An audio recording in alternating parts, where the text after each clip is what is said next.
Kebetulan saya ini ahli tip betul, jadi insya Allah gampang.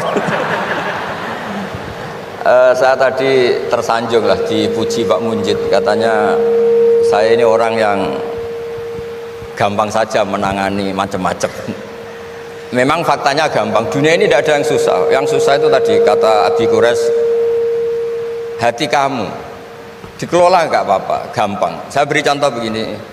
Ada seorang kiai Abi Quraisy itu khusyuk betul, nggak mau berkawan sama perempuan cantik, katanya takut biologisnya kumat, takut sawahnya kumat. Kalau berteman orang jelek kan nggak apa-apa, Gus, nggak minat, apalagi orangnya merongos, kukulan banyak katanya. Terus tak ingetin, syahwat yang nggak pada tempatnya itu dosa, tapi ngenyek orang juga dosa, kata saya. Artinya dia menghindari perempuan cantik tapi dosa menghina. Itu juga ada orang yang nggak mau berteman orang kaya, takutnya tamak gini-gini, senengnya sama orang miskin, ternyata apa? Diperbudak, disuruh mijetin, disuruh-suruh. Dosanya yang berbudak itu. Jadi intinya dalam semua lini kehidupan tuh ada problem fikih. Makanya kita harus pinter-pinter berteman orang kaya, semoga kayanya untuk kebaikan. Berteman orang miskin supaya kita tawadu. Melihat alumni UGM yang sukses kita bangga. Yang bikin masalah kita istighfar, gitu aja gampang kan urusannya.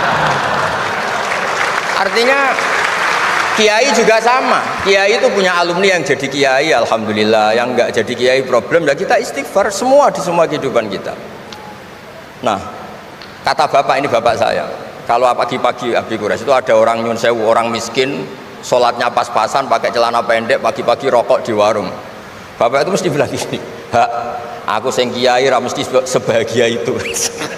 Sudah marung, nggak punya uang, ngutang, itu nyingkrang bahagianya, masya Allah. Itu kata bapak, itu rahmatnya Allah. Orang tidak punya karya, tidak punya prestasi sebahagia itu, jangan diganggu kan. Selama ini kita sebagai akademisi, sebagai dosen juga ikut salah, melahirkan satu faham, bahagia itu kalau jadi dosen, bahagia itu kalau jadi rektor, jadi menteri, sehingga orang itu tidak kok berbahagia dengan kesehariannya. Padahal orang seperti itu, sering saya ketemu orang nganggur itu, wah enak Gus jadi wong nganggur lah, jadi menteri dikongkon presiden, jadi pejabat esok kudu ngantor, jadi orang biasa enak wae turu-turu wae ngopi-ngopi gitu. Intinya bahagia seperti ini tidak usah dibatalkan, biar aja tetap bahagia seperti itu. Karena kalau kamu jadi dosen, nyanyi Anda di UGM juga kamu nggak mau. Jadi itu penting, ngelola kebahagiaan itu penting. Jadi ini Mbak Aida, Mbak Aji, semuanya harus dilatih lah, bahagia itu dilatih. Syukur-syukur model wali ya, terus sujud, terus sungkem di Allah. Kalau nggak model wali ya dilatih yang gampang-gampang. Saya teringat konflik itu dimulai dari tersinggung. Saya ulang lagi, konflik itu dimulai dari tersinggung. Saya punya sekian khazanah tentang ngelola tersinggung. Saya berkali-kali cerita itu. Suatu saat Imam Syafi'i didatangi orang, cium tangan, terus hormat. Setelah itu orangnya menghujat. Dilaporkan sama santrinya, itu orang yang tadi nyium engkau, di luar menghujat engkau, menghina engkau. Imam Syafi'i tertawa-tawa, baguslah saya wibawa, di depan saya agak berani. Enteng saja, dianggap enteng saja. Enggak kok, wah itu khianat, itu munafik, enggak.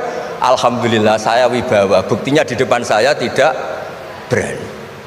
Nah ini tip Bu Rektor, kalau ada yang ngerasain jenengan di luar, alhamdulillah di depan saya tidak berani. Jadi enteng saja.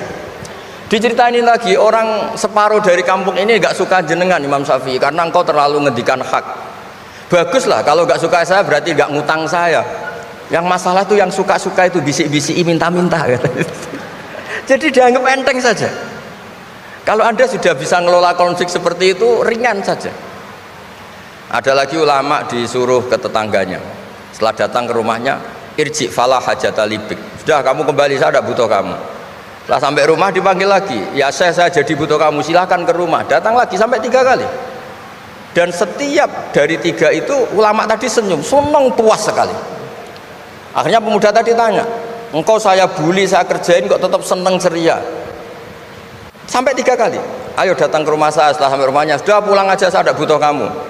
Setelah di rumah dipanggil lagi, Pak Yai jadi acara di rumah saya. Setelah di rumahnya, sudah saya tidak butuh kamu, pulang. Sampai 3 kali. Dan fikul lil marroh, di fitil kal marroh, di semua itu beliau senyum, seneng menikmati. Terus tanya pemuda tadi, kenapa engkau tetap senyum-senyum menikmati?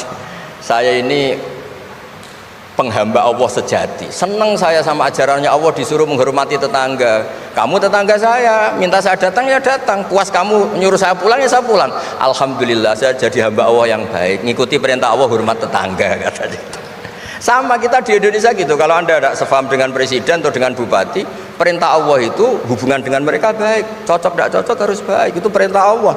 Jangan yang cocok di kita membebek, nggak punya prinsip, nggak punya ideologi. Saya diundang di sini, kalau nuruti nafsu saya tidak cocok. Kiai kok diatur-atur. Tapi perintah Allah disuruh menghormati kawan. Kata Rasulullah di sebuah hadis, inna min abaril birri silatar rajul ahla wuddi abih. Kebaikan tertinggi itu adalah berkawan baik sama teman bapaknya. Saya ini dekat sekali sama Profesor Zaini Dahlan, sehingga harus menghormati putrinya. Sebetulnya wajib hormat itu dosen UGM, kalau enggak dipecat kan. Tapi saya punya konstitusi sendiri. Jadi kalau hidup kamu sudah bertautan dengan Allah, semuanya indah. Maka yu'minu billahi wal yaumil akhir falyukrim jarahu. Kalau kamu iman sama Allah dan Rasul, hormati tetangga kamu. Bukan pakai hukum sosial, kalau baik saya baiki, kalau enggak. Berarti Anda terdikte oleh makhluk, terdiktelah oleh Allah Subhanahu wa taala yang suruh supaya kita selalu baik. Nabi mencontohkan ada 3 tetangga. Satu punya 3 hak, yaitu dia muslim, dia kerabat kamu, dia tetangga kamu. Yang 2 punya 2 hak. Dia muslim, dia tetangga kamu, tapi tidak keluarga kamu. Yang 1 punya 1 hak. Dia tidak muslim, tidak kerabat, tapi itu tetangga kamu, yaitu non muslim. Juga harus baik. Suatu saat Khalilur Rahman Ibrahim ditemani orang Majusi, umurnya 70 tahun. Cerita ini ada di Ihya, di Ar-Risalah Al-Qusyairiyah. Ya meskipun ini tidak bidang Pak Munjid, tapi referensinya saya sebut sebagai penghormatan pada UGM. Kamus keren, masa ngomong tanpa referensi gitu. Nah, itu nanti ini pasar gelap kata beliau. Kalau ada kiai yang referensinya tidak banyak, kata beliau pasar gelap katanya. Saya minta makan kali ini saja. Kata Khalilur Rahman Ibrahim, hatta tuslima, kamu harus Islam dulu. Terus orang ini putus asa. Walla itu sudah pulang. Setelah sekian meter sama Nabi Ibrahim, sama Allah, Nabi Ibrahim dikasih wahyu. Ya Ibrahim, kamu tidak mau ngasih makan orang itu meskipun hanya 1 hari. Tidak, karena dia masih kafir, non muslim. Ut'imuhu ala kufri sab'ina sanatan. Itu orang sudah umur 70 tahun, tidak pernah kelaparan. Sayang Tuhan saja ngasih makan, kamu manusia tidak mau. Jadi. Terus dipanggil akhirnya, ya Majusi sini, tak kasih makan. Kenapa kamu rubah? Ditegur sama Tuhan, karena kata Tuhan, saya yang Tuhan saja, yang dikafiri dia tak kasih makan, kok kamu manusia kok ribet. Akhirnya dikasih makan. Jadi contoh-contoh muamalah kebangsaan, beda agama itu cukup, referensi kita cukup. Yang enggak cukup adalah pikiran kita yang sempit, itu masalahnya, pikiran kita. Wong Islam itu kepenak, enak betul. Saya punya saudara, punya keluarga, saya tadi cerita Pak Kures. Wah itu haternya banyaknya bukan. Tapi bilang ke saya, "Dahlah Gus, kita sama-sama wali. Syaratnya wali itu hanya 2. Dicintai banyak orang atau dihujat banyak orang. Kalau dihujat banyak orang itu ngilangi dosa kan." Islam itu enak, dicintai orang ya ibadah, dirasani orang ngilangi apa? Dosa. Maka kamu jadi dosa. Tenang saja. Kalau mahasiswa senang energi kebaikan, kalau tidak senang ngurangi dosa, kan enak kan? Monggo jenengan milih mana? Milih banyak pecinta apa banyak yang membenci? Tapi apapun itu, terus kembali ke Pak Kores tadi, yang semuanya dari semua itu adalah Allah Subhanahu wa taala. Kalau kamu nyari ridhonya Allah, enteng semua kan? Sudah enteng betul. Menyabari orang yang menyinggung itu ya ibadah. La taghdab, faradda miraron faqala la taghdab. Tersinggung enggak marah itu ibadah. Wal kadhiminal ghaidh. Jadi itulah yang harus kita latih, saya itu sering ijtihad ya, bukan dengan makna yang mutlak ijtihad biasa. Saya ini termasuk kiai yang susah diundang. Saya datang ke sini bukan sebagai UGM, Bu Ova itu putra dari Profesor Zaini. Jadi jangan GR Pak Munjid kalau saya diundang UGM terus Pak Jumawa undang, biasa aja. Biasanya bukan karena meremehkan UGM, enggak. Memang ada aturannya. Kiai itu kan ya jaga hatinya. Jangan-jangan diundang UGM mari takabur. Kan ya kita mikir. Kalau nggak mau jangan-jangan takabur, diundang kok nggak mau kan ya mikir.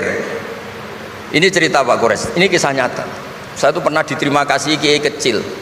Gus matur nuwun Gus jenengan nggak datang kan? Oh iya.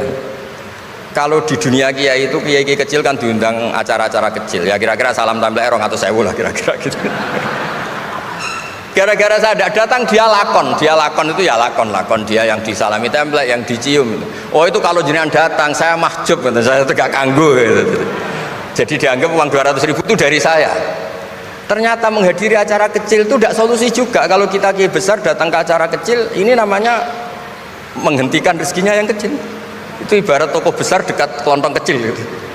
Tapi kalau tidak datang, sombong betul setelah kiai besar diundang yang kecil nggak mau. Nah itu namanya istihad. Istihad itu satu pemikiran yang lihat tadi yang diceritakan Mas Haji tadi. Mau tidak mau kita secara sosial itu berdebat. Sebaiknya kita ini merakyat apa enggak? Kalau merakyat dengan tema-tema rakyat, urusannya makan, mungkin kita enggak jadi negara maju. Tapi kalau terlalu tema-tema besar, jangan-jangan lupa ngasih makan. Ya sudah, itu istihad.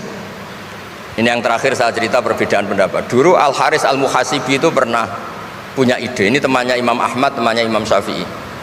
Ya Imam Ahmad saya mau ngarang buku tentang menolak faham-faham Mu'tazilah, faham-faham yang nggak benar. Menurut Anda gimana? Jawabannya lucu. Jangan katanya. Kenapa?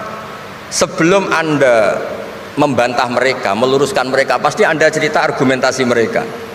Ketika cerita argumentasi mereka, jangan-jangan mereka lebih tertarik argumentasinya Mu'tazilah daripada argumentasi Anda. Berarti Anda ikut menyebarkan kebid'ahan itu. Terus, oh iya. Nah ini mohon maaf, ini mahasiswa UGM yang masih muda-muda ini. Misalnya rektorat bikin pengumuman, nyun sewu ada gambar yang seronok, yang menarik, terus ditulisi gini, jangan lihat ini, bahaya misalnya. Orang lihat tulisan jangannya apa ngelihat gambarnya? Nah, tidak semua kebaikan disebarkan itu baik, karena ini ada hitung-hitungannya. Saya sebagai ulama ahli sunnah misalnya, tahu madhab Mu'tazilah, tahu madhab yang lain-lain itu dari cerita ulama itu. Jangan-jangan ketika kita cerita bahaya NKRI misalnya, kita ini mencintai RRI justru karena baca buku bahaya NKRI dalam ambang apa, setelah baca terus tahu ekstremis, tahu ini itu, malah benci NKRI, padahal kita ngarangnya demi persatuan NKRI, tapi kita tahu problemnya dari nulis. Nah itu hal-hal yang memang dalam istihad, dalam pemikiran itu, makanya saya hanya cerita yang ada di kitab, karena ini keahlian yang memang saya diundang di sini, jadi saya profesional saja. Jadi di bab-bab seperti itu tuh memang kita pasti gampang berteman orang kecil, katanya merakyat, ternyata memperbudak. Enak kan Anda misalnya Pak Munjid berteman kampungnya di Kebumen, dosen UGM tinggal nyuruh minta mijitin. Kalau berteman rektor disuruh-suruh kan. Nah ternyata tidak merakyat, senang berteman orang bisa disuruh, gak siap berteman atasnya. Lah gak mau berteman atasnya katanya merakyat, ternyata karena hasud, karena nggak jelas semua, hidup ini nggak jelas. Yang jelas hanya Allah Subhanahu wa taala. Makanya menurut ilmu tasawuf itu qulillah tsumma dzarhum fi khawdi ma'labun, sudahlah kembali ke Allah. Berteman orang kecil ya karena perintah Allah. Kalau karena perintah Allah pasti inginnya ikram, memuliakan. Berteman orang besar juga karena perintah Allah, supaya ada hasud, supaya Indonesia ada chaos. Kayak tadi yang didawuhkan Pak Quraisy, la imamun husyum khairun min fitnatin tadum. Imam yang dengan arti salah itu masih lebih baik ketimbang chaos. Karena kalau chaos lebih gak kebayang. Ya apapun itu, cukuplah khazanah-khazanah Islam untuk mendidik kita sebagai orang yang menjaga kebinekaan, menjaga ukhuwah. Ya, terima kasih. Oke.